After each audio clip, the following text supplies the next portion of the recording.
So let's get into some book news. Are you following the Million Lives Book Festival drama right now? I'm so glad you brought this up. I want to talk about this for approximately 4 hours. It is great, but just to kind of give a little bit of a background, if nobody is following this, it's a Baltimore Romantasy Book Festival. Is being compared to the ill-fated Fyre Fest, and is being run by Archer Management. The festival promised author panels, events, and a formal ball, but were met with poor planning and low attendance. The TikToks on this of showing the balls and everything, it is the saddest little gymnasium looking party ever. We're just like chairs and no decoration whatsoever. Full, like, no mood lighting, full, like, overhead Gym fluorescent lighting. Yes, it is.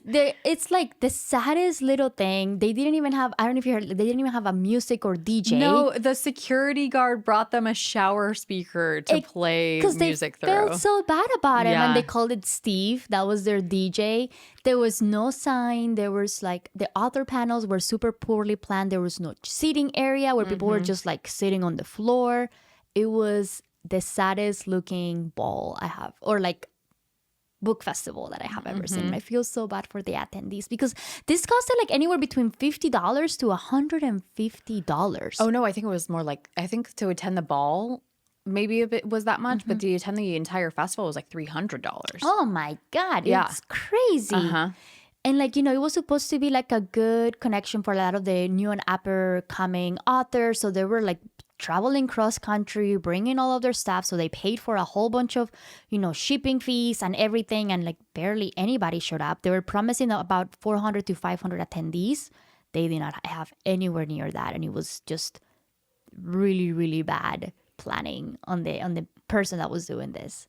I heard a lot of authors say, like, they couldn't tell if it was, like, they didn't think it was malicious, but it was just, like, extremely poorly planned. And I heard an attendee say, like, on TikTok, they were really nervous when they saw, like, the ticket that they paid $300 for was 40% off right before the event.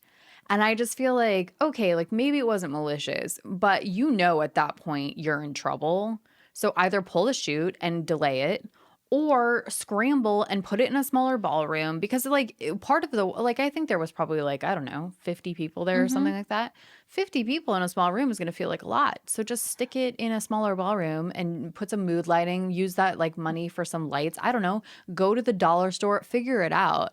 But like the lack of flexibility there just made it freaking depressing. It was really sad. I know that now this is like an ongoing drama.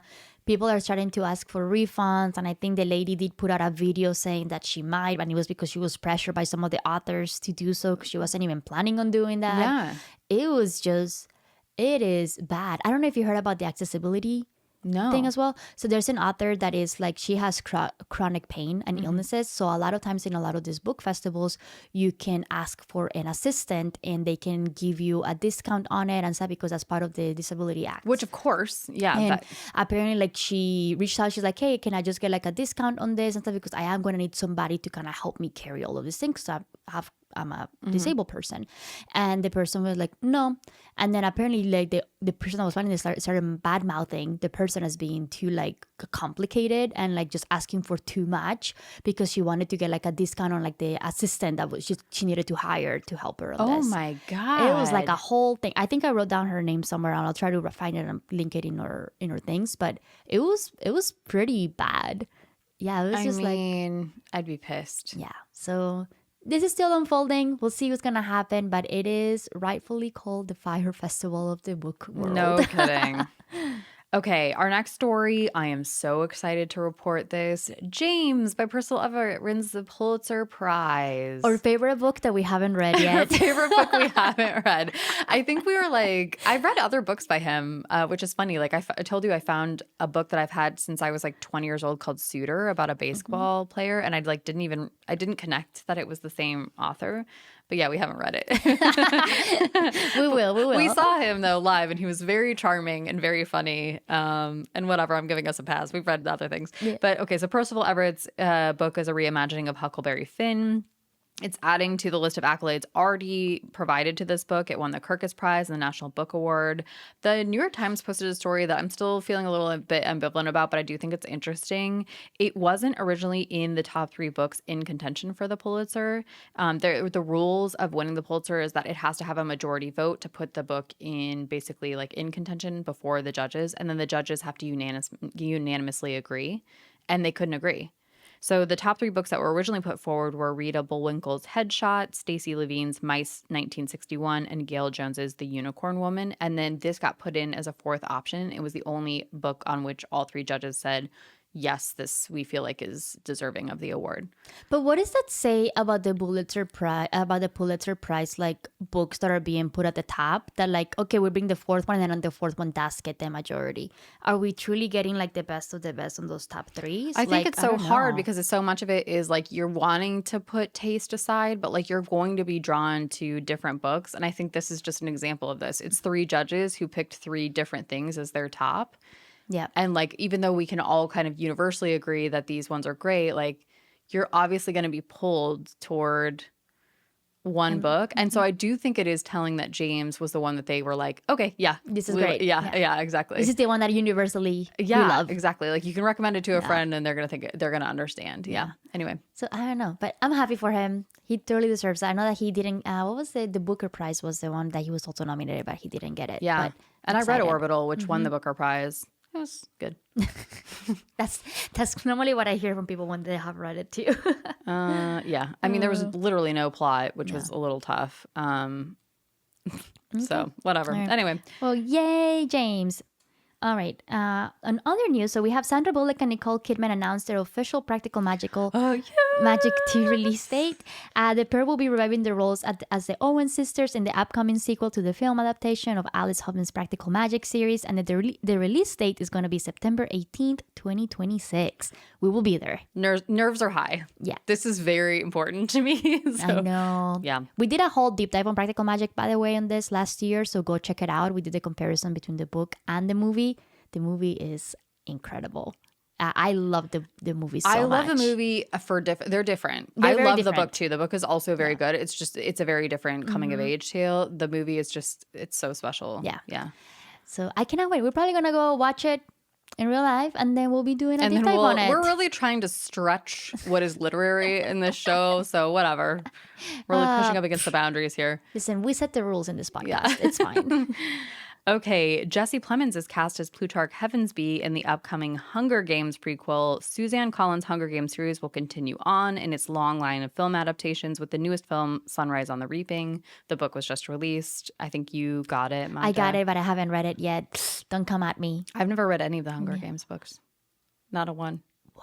I know. See, Sorry. I've seen all the movies, but the movies do a pretty good job, but I think obviously like the books offer like a lot more in-depth information about the stuff, and it's I can't believe you've never read it. I'm gonna start them for They're sure. so good. I will reread them with you because they're so good. Okay. Yeah. I love that. But I'm wondering they're so good because like that was my 22-year-old mind when I read them, that I'm like, this is amazing. But that's a good test, right? yeah, Can you do they come still back to hold it? up? Yeah, exactly right. So I think it's interesting too because the role of Plutarch who was the head games maker in the original series, was originally played by Philip Seymour Hoffman. That's a really those are big shoes to fill. Yeah, and he passed away too. I mean, so I think, but I actually think Jesse Plemons is a kind of perfect choice. They are kind of similar actors. They obviously look similarly, kind of. They kind of do, yeah. Yeah. The prequel follows the morning of the 50th Hunger Games, 24 years before the start of the original Hunger Games. They're set to start shooting in July with a release date of November 20th, 2026. We'll be there. We'll be there. Okay, I have one more thing that's like not really news, but I just want to talk to you about it. Have you seen all of the chatter online about the new TikToker, like BookToker Luke Bateman? I think I saw a TikTok referring to like a guy on TikTok that just out of nowhere started getting like really fast followers and also got like a book deal out of it. And he had only been on BookTok for like a week or something ridiculous. He's like just that. like, I don't personally find him attractive, but he's attractive, I guess. He's from Australia. He like does all of his videos in like a tank top and stuff like that. And I didn't realize that he had a book deal. I did hear that he got a sponsored book book club kind of situation Okay. happening. But people online are pissed about it, and it's causing all of this like, I don't know, uproar about like, is he taking advantage? Blah blah blah. Like the men have found TikTok, BookTok. I don't know what to tell you.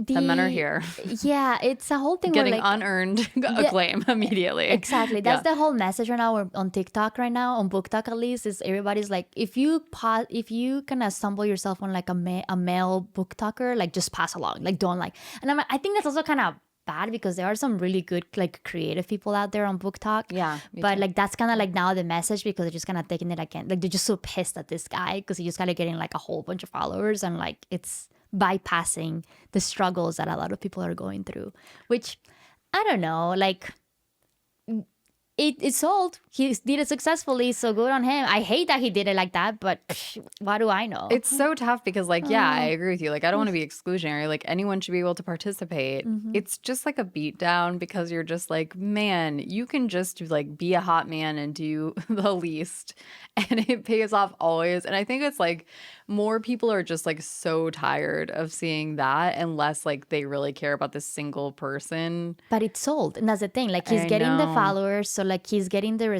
unfortunately right. he's getting the reception. Like No, you're right. I mean, I think we can all agree. I think there's a whole episode on this on 30 Rock where do you remember this character, John Hamm's Character, where it's like, yes, he has like, it's like the pretty bubble. Yeah, Yes. that he's so beautiful and he just succeeds at everything, but it's because people just want to look at him. I don't know. Like You're exactly right. This is why when people are like, they're so attractive and they didn't know it. And it's like, how? Life is so much easier when you're super hot. Like, it is proportional. Like, the hotter you are, your life is easier. exactly. I'm sorry. People are going to be like, that's not true. Then people No, have to like, it worry is. about that. It is true. Like, you don't know because you've never been really ugly. There's a reason that plastic surgery is an industry. Like, it's Yeah. because people just find life to be a little bit more accessible. Yeah, exactly. Anyway. So I mean, like, am I like, ugh, yeah, I don't like it, but he's getting people to follow him. So And now here I am talking about him on this podcast. So here we yeah, go. I mean, here we go. So obviously it worked out. I mean, It's just do interesting. I like it? Am I gonna go out of my way to look for him? No, absolutely not, because he's probably not gonna give me anything of substance. And I try to think of myself as somebody that is a little bit. I need a little bit more substance. You're so, thoughtful about thoughtful about it. So I'm yeah. like, I'm not gonna just go with these guys. I don't know. Yeah, I don't know his deal. So who knows? Who knows? Anyway, I just was curious what your thoughts on that. Okay, I think that is all we have for book news this week.